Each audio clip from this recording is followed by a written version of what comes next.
Salam. Sizinlə əlaqə saxlayır Guru Markets. Şirkət haqqında ümumi məlumatla başlayırıq. Biraz daha hər bir parametri daha ətraflı nəzərdən keçirəcəyik. Əgər maraqlanırsınızsa, onu dayandıra bilərsiniz. Sizi sözü gedən korporasiyanın hər bir göstəricisine daha yaxından nəzər salmağa dəvət edirik. Təşkilatın əsas göstəricilərinə baxacağıq. Summit Midstream Corp, ticker SMC. Bu baxış 31 mart 2025-ci il tarixinə olan məlumatlara əsaslanır. Təsnifata görə Guru Markets şirkət Summit Midstream Corporation alt kateqoriyaya aiddir.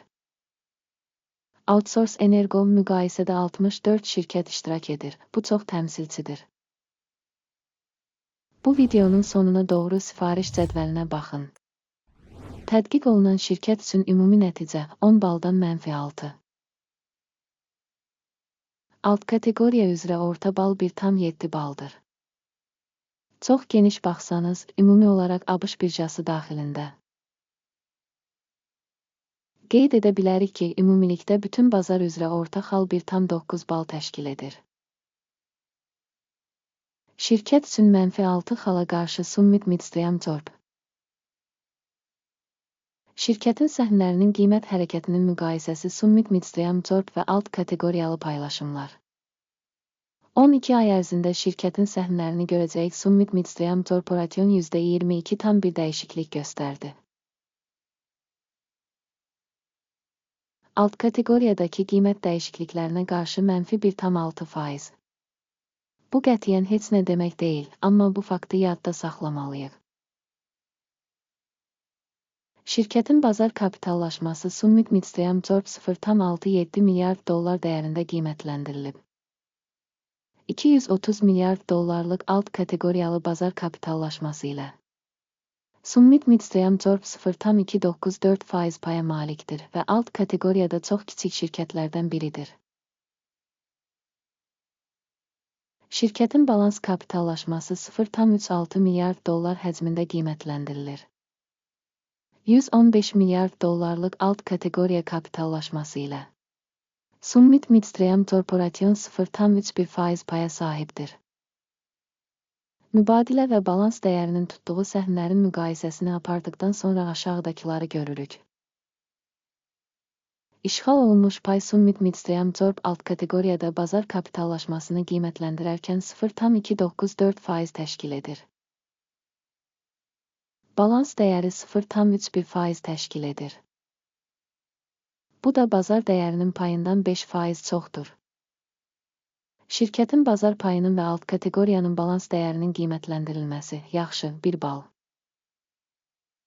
Təhlil edilən təşkilatın maliyyə öhdəlikləri 0,593 MLRD. Kapitallaşmaya olan borc şirkətin kapitalının 164,7%-ni təşkil edir. Şirkətin borc səviyyəsinə görə hesab, PIS, -1 bal. Şirkətin bazar dəyərinin mənfəətinə nisbəti 0-dır. Alt kateqoriya üçün orta göstərici ilə 16,5, bu alt kateqoriya üçün orta göstəricidən əhəmiyyətli dərəcədə pisdir. Alt kateqoriyadakı şirkətlərlə müqayisədə şirkətin birja dəyərinin onun mənfəətinə qiymətləndirilməsi, çox pis, -2 bal.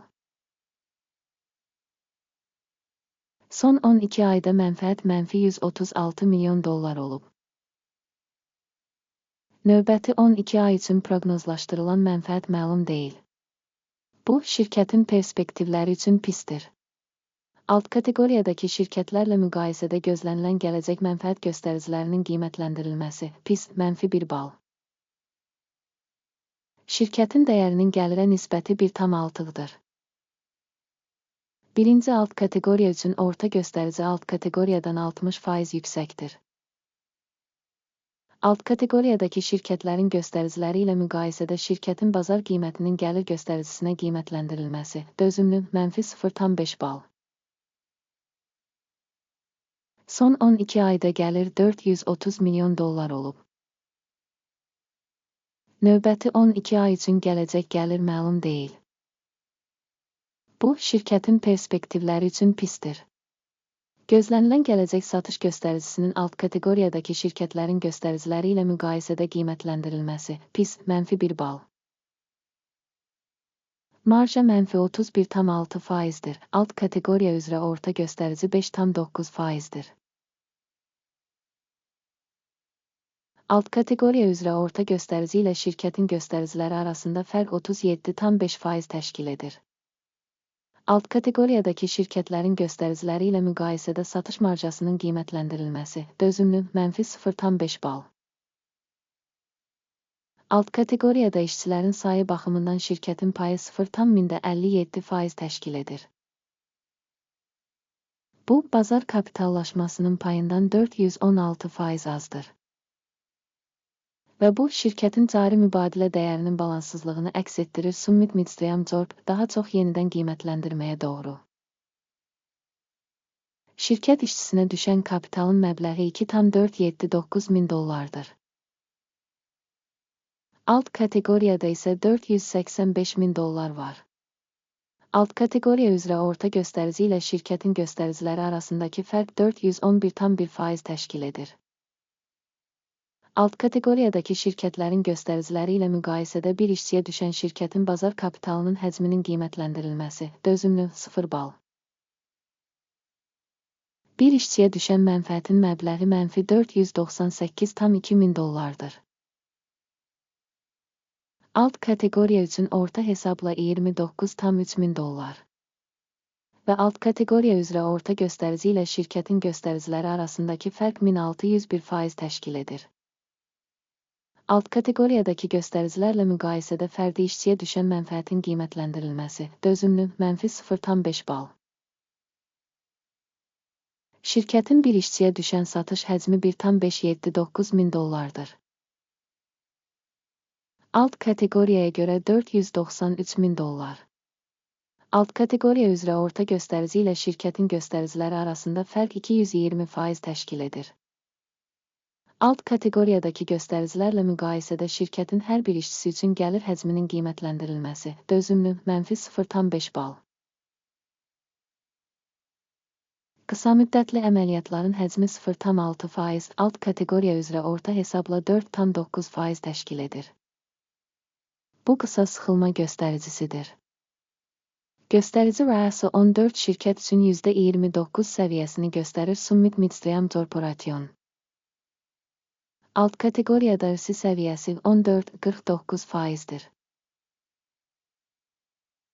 Potensial olaraq alt kateqoriyadakı qiymətli kağızlar qiymətli kağızlardan daha yüksək qiymətləndirilir. Summit Midstream Corporation. Şirkətin cari səhm qiyməti təxminən $34,2. Şirkətin səhmləri üçün konsensus qiymət hədəfi təxminən $21,99. Cari təxmin və konsensus proqnozunun dinamikası təxminən 36%dir. Sifariş cədvəlinə baxaq, mövcuddur. Link bərkidilmiş şərhdədir. Sifariş cədvəli məlumat və arayış qiymətləndirmə sistemi tərəfindən müəyyən bir mövsümdə əvvəllər qəbul edilmiş tamamilə bütün qərarları ehtiva edir. Guru Markets. Sifariş cədvəlinə giriş tamamilə pulsuzdur və açıqdır. Link bağlanmış şərhdə. Şirkətin qiymətləndirməsinə əsaslanır. Summit Midstream Corp. Məlumat və arayış sistemi Guru Markets qərar qəbul edilib. Bir səhm üçün $34,21 qiymətlə satış əməliyyatı açın. Sifariş şirkətin kifayət qədər aşağı qiymətə malik olması səbəbindən açılıb. Şirkətin qiymətləndirilməsi qiymətləndirmə yanaşması, Akimin indeksi əsasında aparılmışdır. Mənfəət götürmək 30-25 səviyyəsində müəyyən edilmişdir. Stop loss 38-17 səviyyəsində müəyyən edilib. Sifarişin mənfəət götürmək və ya zərəri dayandırmaq yolu ilə bağlanmadığı halda, sonra sifariş 30 aprel 2025-ci il tarixində ticarət nəticələrinə əsasən müstəqil olaraq müəyyən edilir. Və ya bu tarixdən əvvəlki son iş günündə. Ticker RAS əsas alış sifarişi olacaq. Əsas sifarişlə bağlı video artıq bu kanalda yayımlanıb. Sifarişlərdən hər hansı birinin bağlanması halında əsas və ya balanslaşdırma. Digər sifariş cari qiymətlə müəyyən edilir. Bu videoya baxdığınız və məlumat və yardım sistemindən istifadə etdiyiniz üçün hamınıza çox sağ olun. Guru Markets